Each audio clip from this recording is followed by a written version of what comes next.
বিশ্বকাপের প্রস্তুতির আগে ব্রাজিলের লাস্ট ম্যাচ ছিল মিশরের সাথে ম্যাচ। তো অলরেডি ব্রাজিল ম্যাচটা খেলে ফেলেছে। তো এই ম্যাচ নিয়ে আজকে কথা বলবো। এই ম্যাচের মধ্যে আমরা ব্রাজিলের অনেক পজিটিভ দিক দেখতে পেয়েছি, আবার অনেক নেগেটিভ দিকও দেখতে পেরেছি। অনেক বড় বড় ফুটবলারদের অনেক ভুল, আবার সেটা দিয়ে ঘুরে দাঁড়ানো, সব কিছুই দেখতে পেয়েছি আমরা আজকের এই ম্যাচে মিশরের সাথে। তো এই ম্যাচটা নিয়েই আজকে আলোচনা করব। প্রথমত যদি আমরা ব্রাজিলের ডিফেন্স থেকে শুরু করি, তো এই ম্যাচটায় আমরা ভাবছিলাম যে মিশরের সাথে হয়তো বা গ্যাব্রিয়েল মেগালাস এবং মার্কিনহোস সেন্টার ব্যাক হিসেবে স্টার্ট করবে। যদিও এই ম্যাচটায় গ্যাব্রিয়েল মেগালাসকে প্রিমিয়ার লিগ শেষে তাকে একটু রেস্ট দেওয়া হয়েছে, যেহেতু প্রিমিয়ার লিগ হারছে, তো এইখান দিয়ে সে একটু আসছে। তো সব দিক মিলাই দিলে তারে এই ম্যাচটায় স্টার্টিং 11-এ রাখা হয় নাই। তো মার্কিনহোস স্টার্ট করছে।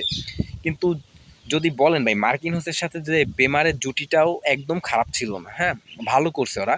তো এইখান দিয়া এই যে ব্রাজিল ব্রাজিল যে লাস্টের ফার্স্টে যে মার্কিনহোস যে একটা ভুল করছে, হ্যাঁ।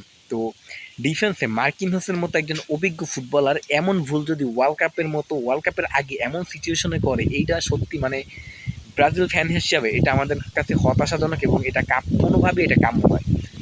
যদিও মানুষ মাত্রই ভুল, আপনি ভুল করবেন, আবার সেখান থেকেই আপনি শিখবেন এবং ঘুরে দাঁড়াবেন। হ্যাঁ, ব্রাজিল ঘুরে দাঁড়িয়েছে হয়তো, কিন্তু তারপরও সংখ্যাটা থেকেই যায় যে ওয়ার্ল্ড কাপের সময় যদি মার্কিনহোসের কাছ দিয়ে এমন ভুল হয়, তাহলে ব্রাজিলের কি সেই ভুলের খাসারত 2022 বিশ্বকাপের মতো দিতে হবে? আপনি যদি ব্রাজিলের ডিফেন্স নিয়ে কথা বলেন, তো সেইখানে আপনার সেন্টার ব্যাক পজিশন নিয়ে কারো কোনোই অভিযোগ থাকবে না। কেননা বর্তমান সময়ে সেরা যে সেন্টার ব্যাক ব্রাজিল দলই। কেননা গ্যাব্রিয়েল মেগালাস এবং মার্কিনহোসের জুটি ব্রাজিলকে খুব ভালো কিছু এনে দেবে, এটা আমরা আশা করি। যদিও অনাকাঙ্ক্ষিতভাবে মিশরের সাথে মার্কিনহোসের একটা ভুলের কারণে গোল কনসেপ্ট করছে ব্রাজিল, কিন্তু এটা তো এরকমের তো আর প্রতি ম্যাচ বাই ম্যাচ হবে না। আর যদি বলেন লেফট এবং রাইট ব্যাগে, এখন মিশরের সাথে ম্যাচটায় যদি ওয়েসলি ইনজুড হয়েছে, এখন তার ইনজুরটা কতটা গুরুতর এটা এখন পর্যন্ত আমরা জানি না। যদি আমরা আশা রাখি যে ওয়ার্ল্ড কাপে হয়তো বা একটা দুইটা ম্যাচ সে মিস করলেও করতে পারে, কিন্তু পুরো ওয়ার্ল্ড কাপের ম্যাচগুলো সে মিস করবে না। তো এইখান দিয়ে ব্রাজিলের ডিফেন্স আপনার মোটামুটি মানে অ্যাভারেজে আছে আমি যেটা মনে করি। আর হইতাছে গিয়া মিডফিল্ড। তো আপনি যদি আমারে ভাই বলেন বিগত যে ওয়ার্ল্ড কাপগুলো গেছে, হ্যাঁ, সেই ওয়ার্ল্ড কাপের সাথে এবারের ওয়ার্ল্ড কাপের যদি মিডফিল্ডারের যদি আপনি আমার তুলনা করতে বলেন, আমি বলবো যে এইবার ওয়ার্ল্ড কাপের যে মিডফিল্ডটা এইটা best, one of the best. কেননা আপনি যদি এবার মিডফিল্ডের দিকে যদি তাকান, কার্লো আনচেলত্তি 2026 ওয়ার্ল্ড কাপে 6 জন মিডফিল্ডার নিছে অলরেডি। তো এইখানে দেখবেন আপনি লুকাস পাকুয়েতা আছে, ক্যাসমিরো আছে, বুনো গুইমারেস আছে, দানিলো আছে এবং ফিরমিনো আছে।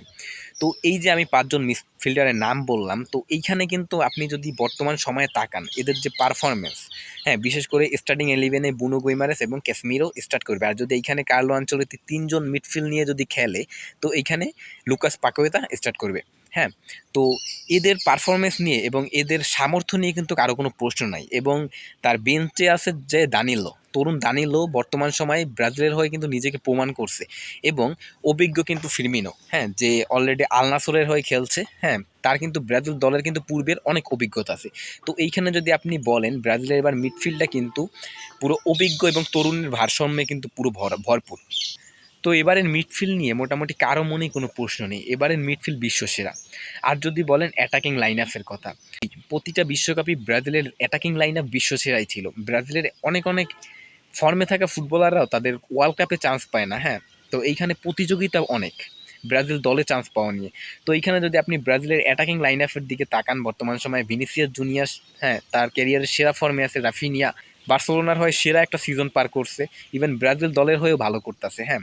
তারপর যদি আপনি লুইস হ্যান্ডিকে, রায়ানের দিকে তাকান, তারা কিন্তু নিজেরা প্রতিটা তাদের নিজেদের ক্লাবের হয়ে প্রতিটা ম্যাচ বাই ম্যাচ গোল পাইতেছে, হ্যাঁ, ইভেন ভালো খেলতেছে।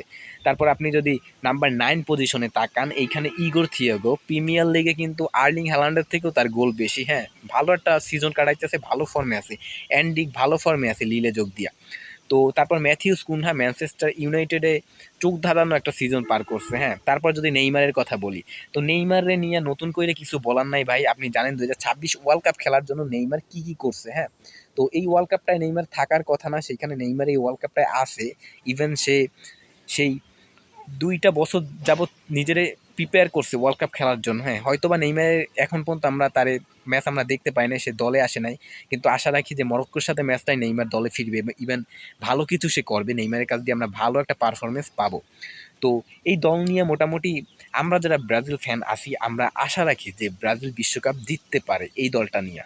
কেননা এই দলটায় ব্রাজিলের মিডফিল্ড নিয়ে কারো মনে কোনো সন্দেহ নাই, ব্রাজিলের অ্যাটাক নিয়ে সন্দেহ নাই, ব্রাজিলের সেন্টার ব্যাক নিয়ে সন্দেহ নাই, শুধু একটু সঞ্চয় আমাদের লেফট এবং রাইট ব্যাকটা নিয়ে।